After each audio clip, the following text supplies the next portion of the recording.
Desculpa te cortar, Bruno, mas eu acho que numa série de 7 hoje, eu não consigo ver alguma equipe da liga ganhando deles, cara. 4 jogos deles.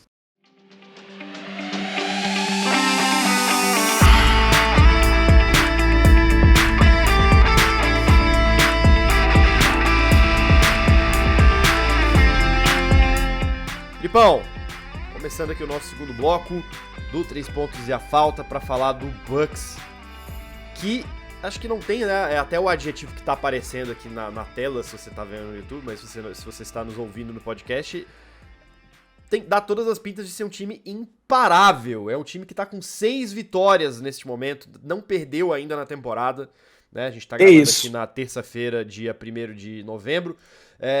E teve umas vitórias bem bem maiúsculas, eu acho, assim, né? A gente teve aí, por exemplo, até quando o próprio Brooklyn Nets ganhou sem sustos, contra o 76ers também, que foi um jogo super apertado, até num placar bem pequeno. Mas acho que principalmente, né, acho que mais do que falar dos jogos em si, o interessante eu acho que é a gente falar dessa figura que tá aqui na tela, que é o Giannis Antetokounmpo, né, que, meu amigo, que início de temporada que esse cara tá fazendo. Então, não existe, Bruno. Não existe, assim. Então eu quero começar aqui, Filipão, perguntando pra você, assim, você esperava... Todo mundo aqui, a gente tá falando, o Bucks é o favorito, o Bucks é o favorito, o Bucks é o favorito. Sim. Tem um mês que a gente tá falando que o Bucks vai ser o time a ser batido, assim, e você esperava que o Bucks ia começar com tanta força a temporada da NBA? Bruno, se eu te dissesse que eles iam chegar a 6-0, né? 6 vitórias, 0 derrota nesse ponto, talvez não. Mas eu contava sim que eles seriam dominantes e seriam talvez o time com o melhor recorde da liga. Por conta do Chris Middleton voltando, né? Eles já tiveram uma temporada muito interessante ano passado, sem ele, sem esse copiloto, né? Sem essa segunda estrela, essa ajuda pro Giannis. E agora com o elenco completo novamente, não tá completo porque o Joe Ingles tá machucado também, enfim. Mas, Bruno, é um time muito experiente, cara.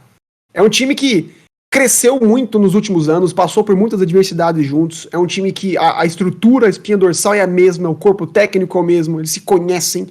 Eles estão se tornando veteranos, né? Vale dizer que é um time velho, é um time... O Brook Lopez é um cara de mais de 30 anos, o Drew Holiday tem 32, o Giannis com 27 agora. Então é um time que, comparado ao resto da liga, é um time que tem mais experiência, mais rodagem, mais casca, né? E é um time que já foi campeão junto. Simples assim. Quantos times a gente pode dizer, né? Quantos cores, né, da liga a gente pode dizer que já venceu junto, já se conhece, né? Já passou pela guerra junto. Então, isso tudo tá transparecendo. Porque a impressão que eu tenho assistindo o Milwaukee Bucks esse ano é um time, Bruno, que dificilmente vai perder, cara.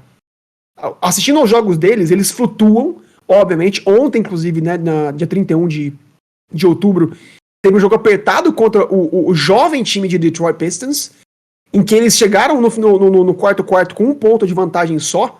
Mas a gente nunca... A impressão que dá, Bruno, é que eles nunca ficam nervosos, sabe? Não dá pra apostar que os caras não vão ganhar. Eles passam uma confiança, eles passam uma segurança que passa por tudo isso que eu mencionei. Então, assim... e os números colaboram também, os números corroboram. O Milwaukee Bucks hoje, a gente falou do Brooklyn Nets no primeiro bloco, quem não assistiu, quem tá no YouTube, primeiramente assine o canal e curta nosso vídeo aí, a propósito. Boa! Ajuda a gente. Mas o Milwaukee Bucks, Bruno, é a melhor defesa da liga. Hoje, estão concedendo apenas 102 pontos pro adversário, o que é muito, muito baixo nessa liga de hoje em dia. Melhor time reboteiro também, é o primeiro time em rebotes, 51,6 rebotes por jogo, é muita coisa, né? E o segundo em blocos, segundo time em toco. Ou seja, se esses números já mostram uma defesa top dentro do garrafão, né, que como você sempre traz, Bruno, é uma equipe que conta com as torres gêmeas, né, que é um time muito alto, com o Brook Lopez, com o Giannis, com o Bobby Portis, já são um time dominante no garrafão, é difícil bater o Bucks no garrafão, Boston Celtics que o diga, né? O curioso, Bruno, é que nesse ano é no perímetro que a diferença está sendo feita. Se ano passado, Bruno, os oponentes chutavam 45% de 3 contra o Bucks, esse ano eles chutam apenas 34%. Ou seja, é uma diferença de mais de 10% que a gente tá falando, que conta muito no final do jogo, né? Então, ou seja, a defesa de perímetro do Bucks, como eu te falei, a do garrafão já é uma coisa assim, não tem nem o que discutir. A do perímetro, jogando com esses números, Bruno, não tem o que dizer. E no ataque é a mesma coisa. O Bucks é o time que mais pontua na zona restrita. O Giannis, não precisa nem dizer, domina aquela parte. E eles vencem os oponentes nesse quesito por jogo por 13 pontos. Ou seja, o Bucks ganha, faz mais 13 pontos do que o adversário na área restrita, o que também é muita coisa, uma vez que o adversário não pode contar com a bola de 3, porque, como a gente mencionou, a defesa de perímetro do Bucks está absolutamente on fire esse ano. E, Bruno, falar das flores, né? Como é bom falar do Giannis Antetokounmpo, como é bom falar do melhor jogador da liga.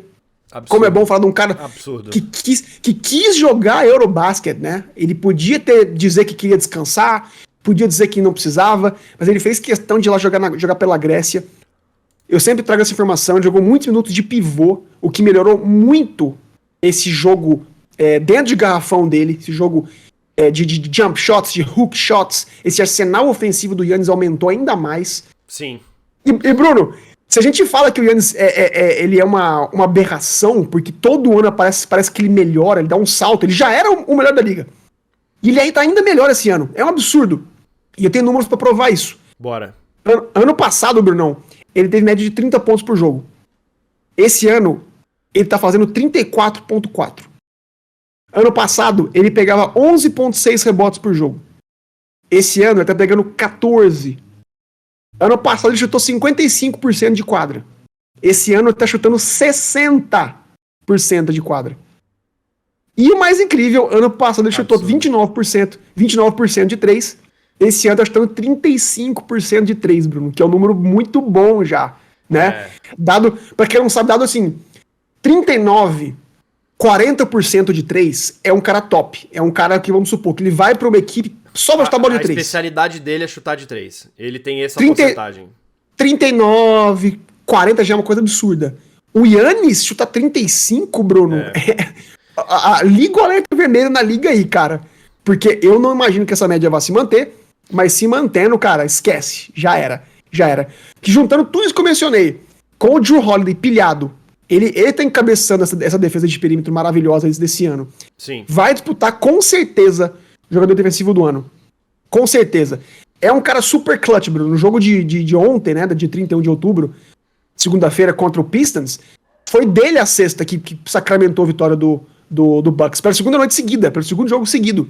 Foi ele que enfiou, né, aquela espada final ali, sabe, nos toureiros, né? Quando enfiou aquela espada final ali, foi o Jrue Holiday de novo que fez isso ontem.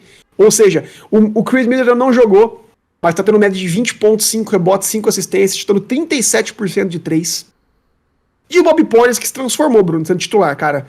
Se o Bucks tinha uma carência, e talvez pudesse sentir a carência, né, a falta de energia do PJ Tucker, que fez toda a diferença no ano passado, né? Vale dizer que o Bobby Portis está fazendo o mesmo trabalho, cara. Ele tá inflamando a torcida, ele tá dominando os rebotes, tá caindo bola de 3, tá sendo uma arma ofensiva também. Então, Bruno, se o melhor começo do Bucks na história foi 7-0, tanto em 71, 72, quanto em 2018, 2019, eu acho que eles passam esse ano. Vai passar. Eles têm... Essa semana, Bruno, eles se enfrentam de novo Detroit Pistons, em casa, novamente. Devem vencer, devem empatar o recorde 7-0. E depois vão a Minnesota jogar contra o Timberwolves. Vai ser um jogo duro. Eu ainda aposto no Bucks. E depois recebem o Oklahoma City Thunder do nosso querido Guilherme Jacobs. Vai passar. Não tem, cara, assim, eu não vejo o menor motivo pro Bucks não ganhar esses 3 jogos.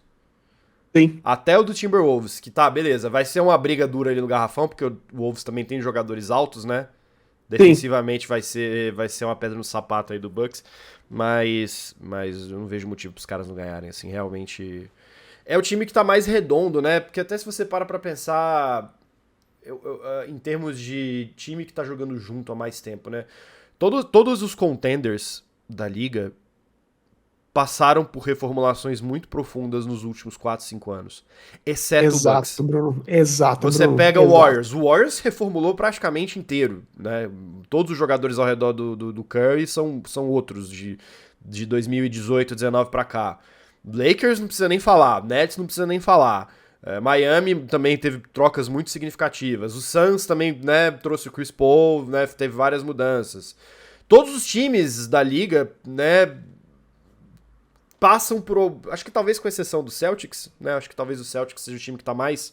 Tem um núcleo tão coeso quanto em termos de pessoas jogando juntos ao mesmo tempo, mas assim, o Bucks, ele não mudou quase nada, cara, assim, né? Você teve a adição do Jrue Holiday, que já vai fazer 3 temporadas que ele tá lá, e é isso, acho que é uma... como a gente pode dizer, é um entrosamento que tá se pagando, eu acho, porque sim, Bruno. Eu acho que todas essas coisas que você falou, por exemplo, o Bobby Portis, né, tá sendo o PJ Tucker dessa temporada, o Jrue Holiday tá fazendo uma defesa de perímetro que ele não fazia, o Brook Lopez tá sendo mais dominante no garrafão do que ele era. Pra mim isso é fruto de entrosamento, cara. Né? Com certeza, Bruno, com certeza. Você não... Todos esses jogadores, eles estão conseguindo fazer mais coisas do que eles faziam, porque eles têm a certeza de que... Eles têm a confiança nos colegas de time de que eles vão poder, né? Vão poder... cobrir ali, né, se alguma coisa der errado. Confiar, né? Acho que essa palavra, Bruno. Confiar. A gente falou do Nets, a gente falou do Lakers, assim, são times que não... Parece que os jogadores não confiam entre eles, né?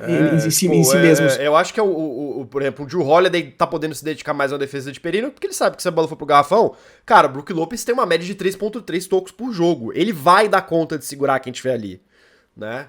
Loucura. A mesma coisa do Giannis, assim, eu acho que, sei lá, um próprio, talvez ali num ataque você não precisa de tanto jogar no garrafão, porque você vai confiar que o Giannis vai conseguir chutar de mid-range, né, que era um negócio que ele não tinha no repertório dele, inclusive, olhando até as estatísticas aqui, me impressiona muito, né, eu tô olhando aquela estatística de... A evolução, né? Não, de arremessos eficazes, né, que eles chamam de Effective Field Goal Percentage, que é uma mistura da porcentagem de acerto de bolas de chutes de 2 e chutes de 3. Eles juntam esses os dois pontos, né, esses dois tipos de cesta que o jogador faz, e fazem uma porcentagem ali.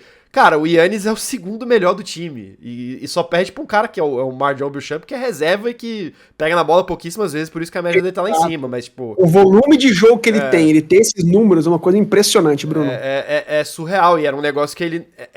Claramente era a grande deficiência do jogo do Giannis, que parece ter sido resolvida, então assim... Sai da frente, cara. Sai da frente, Bruno. Eu acho assim... Desculpa te cortar, Bruno, mas eu acho que numa série de 7 hoje, eu não consigo ver alguma equipe da liga ganhando deles, cara. 4 jogos deles, sabe? Passa tudo que a gente mencionou. Eu acho que complicou muito, assim. Se não acontecer lesão, né? Tem isso também. Os intangíveis que a gente gosta de falar aqui, né? Se nada disso interferir no jogo dos caras, eles puderem jogar plenamente, realmente. Eu ainda acho que há uma carência nesse elenco que é... Eu acho que o Joe Ingles vai aumentar essa porcentagem de 3. Ontem, por exemplo, de novo, contra o Pistons, eles sentiram muita falta do chute de 3, a bola não caía. Mas principalmente, Bruno, reserva para o Brook Lopez. Eu acho que eles não podem se dar o luxo de ter um elenco tão redondo, que se confia tanto, que tá tão experiente, tão seguro, que sabe... Cada um sabe sua função. Chegar no momento de playoff, o Brook Lopez se machuca, ele tem que jogar com o Ibaka de pivô. Ou pior ainda, né? Improvisar o Giannis no garrafão, né? Ou o Bobby Portis, né, que vai tirar um pouco do estilo de jogo deles, né, um pouco da base do jogo do Bucks, né. Então eu acho que ainda há um trabalho a ser feito nesse nessa temporada. Eu acho que eles têm que ir atrás. Há jogadores muito bons disponíveis ainda, né? Posso falar uma besteira aqui, eu não lembro se acho que o Dwight Howard ainda tá sem time, né? Eu tinha pensado exatamente no Dwight Howard, cara. Você falou então, assim... Cara, eles tinham que contratar o Dwight Howard pra ontem, assim. Eu não sei por que ele não tá lá ainda. E é um cara que, sim, vai se esperar muito pouco dele. E como você mencionou, Bruno, é uma cultura tão bem formada, uma equipe tão bem estruturada, um técnico muito, muito bom, conhece os jogadores, as estrelas foram draftadas por lá, né? O Middleton foi draftado pelo Bucks. Perdão, pelo Pistons, mas foi trocado, né? Mas a carreira inteira ele esteve lá. O Giannis é uma cria do Bucks. Ou seja, qualquer jogador que entra nesse esquema, ele vai melhorar. Ele vai jogar melhor, né? Tanto que a gente tem visto o Bobby Portis, que era um cara de rotação na liga inteira, tá jogando super bem lá. Então, assim... O Lopez também, até chegar no Bucks, era jogador de rotação, né? Quando jogou no Nets, quando jogou no Lakers, né? Então, assim, eu acho que eles não podem se dar esse luxo, Bruno, de chegar numa posição, assim, depois do All-Star Break, sem ter um pivô confiável, né? E de ofício, né? De novo, o Ibaka não é um pivô de ofício. E que também não joga tem muitos anos, né? Que ele não entrega. Então, se eu fosse o Bucks, eu faria essa adição... Ticava essa caixinha aí e entrava de novo o Brunão pra fazer mais uma corrida bem interessante nos playoffs.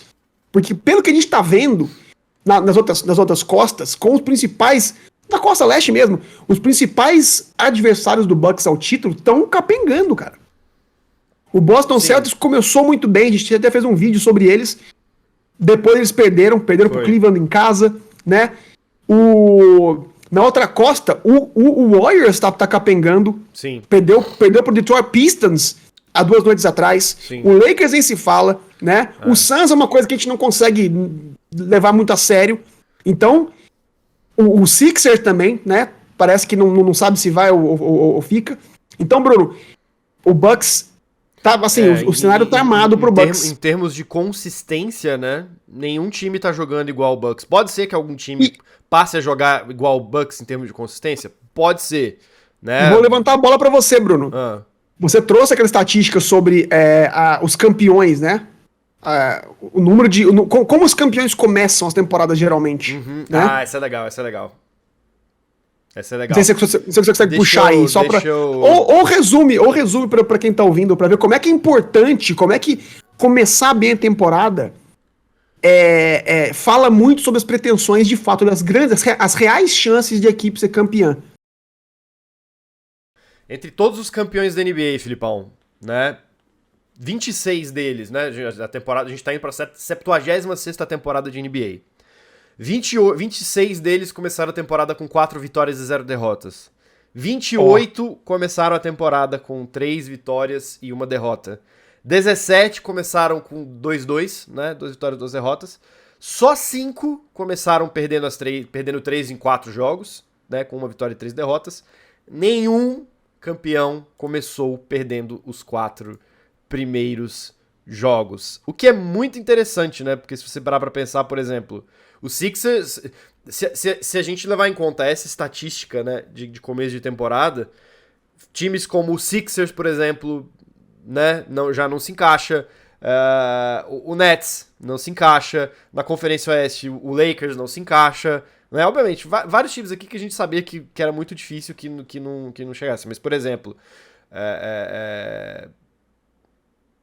são poucos os times aqui, e muitos desses times de começo aqui, né, são times que a gente não imagina.